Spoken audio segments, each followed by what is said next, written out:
నేను రెండు మాటలు చెప్పిపోతా. నేను రాజకీయాల కొత్తగా చాలామంది పెద్దలు మాట్లాడి నలుగురు ముఖ్యమంత్రులతో కొట్లాడిన చరిత్ర ఇప్పటికీ మీ యూట్యూబ్లలో కొట్టగానే వస్తుంది.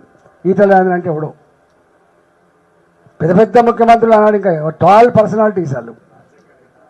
రాజశేఖర్తో పెట్టుకుంటే అడ్రస్ ఉండాలని చెప్పేది, కానీ రాజశేఖర్తో కొట్టాలి పెట్టుకున్నాను. నీ తలకాయ ఎక్కడ పెట్టుకుంటావు రాజేంద్ర అని అన్నాడు. నిప్పులు జరిగిన నా మాటలు బయటికి రాకపోవచ్చు, ముఖ్యమంత్రి గారు మాట్లాడిన మాటలే బయటికి రావచ్చు, మేము మాట్లాడిన మాటలు బయటికి రాకపోవచ్చు, కానీ ఆనాడు ఆయన నన్ను అన్న మాట బయటకు వచ్చిన తర్వాత గిన్నె అంటావా అంటే నన్ను గట్లంటావా అన్న. నేను నన్ను గట్లంటావా అని గిట్లనే అంటా అన్న చెప్పడం. కిరణ్ కుమార్ రెడ్డి గారు మా పార్టీలో ఉన్నాడు. ఒక్క రూపాయి ఆయన నీ అబ్బాయి జాగిర్ అనుకుంటావా, నీ అబ్బాయి జాగిర్ అనుకుంటావా అన్న. నేను మా నవ్వుతాం, అప్పుడు ఇప్పుడు కలుసుకున్నప్పుడు నవ్వుకుంటాం మేము.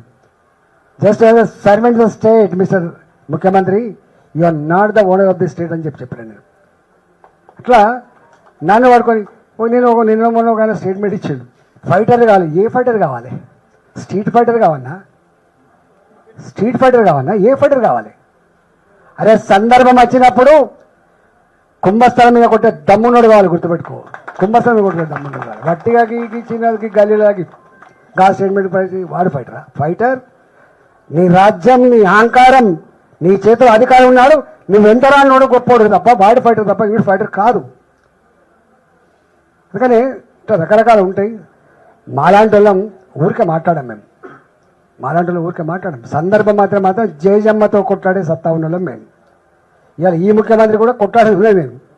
ఇచ్చిన హామీలు అమలు చేయకపోతే నీ సంగతి ఏంటి బిడ్డ అని చెప్పి కొట్లాడేటువంటి బాధ్యత నాకే ఉన్నట్టుగా నేను భావిస్తున్నా. డెఫినెట్గా పనిచేస్తాం. రెండవది కంటోన్మెంట్.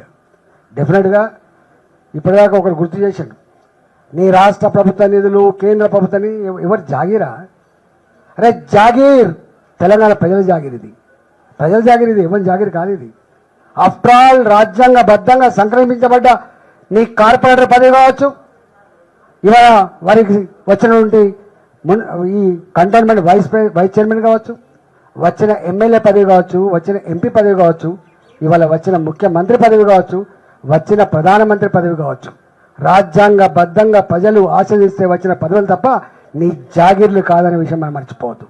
వీళ్ళందరూ కూడా ప్రజల ప్రాపర్టీకి, ప్రజల ఆస్తులకు, ప్రజల రక్షణకు కాపాడేవాళ్ళు మాత్రం తప్ప వీళ్ళు ఓనర్లు ఎప్పుడు కాదు, గుర్తుపెట్టుకోండి. We're not beggars, we're not beggars. ఓట్లు అడుక్కుంటాడు బెగ్గర్, ప్రజల బెగ్గర్లు ఎప్పుడు కాదు, గుర్తుపెట్టుకోండి. మనమేం రాజరికం కాదు, ఇది 50 ఏళ్ల కోసం, 100 ఏళ్ల కోసం, 5 ఏళ్ల కోసం ఇస్తాం. నువ్వెంత గొప్పడివైనా నా గుడిసెకు పోయి కూడా నువ్వు దండం పెట్టాలి, గుర్తుపెట్టుకో.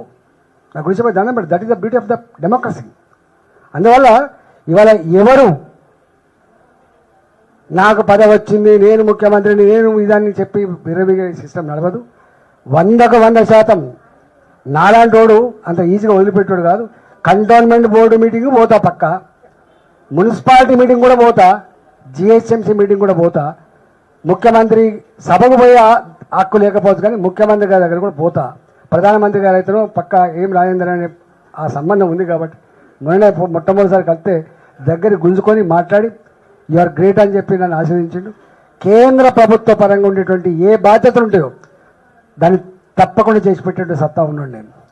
నా డిక్షనరీలో నేను ఎక్కువ మాట్లాడకపోవచ్చు, పెద్ద కనబడకపోవచ్చు, కానీ నా డిక్షనరీలో నా 22 సంవత్సరాల రాజకీయ జీవితంలో నాట్ పాసిబుల్ అనేది నా డిక్షనరీ లేదు, గుర్తుపెట్టుకోండి. Everything is possible through commitment and conviction.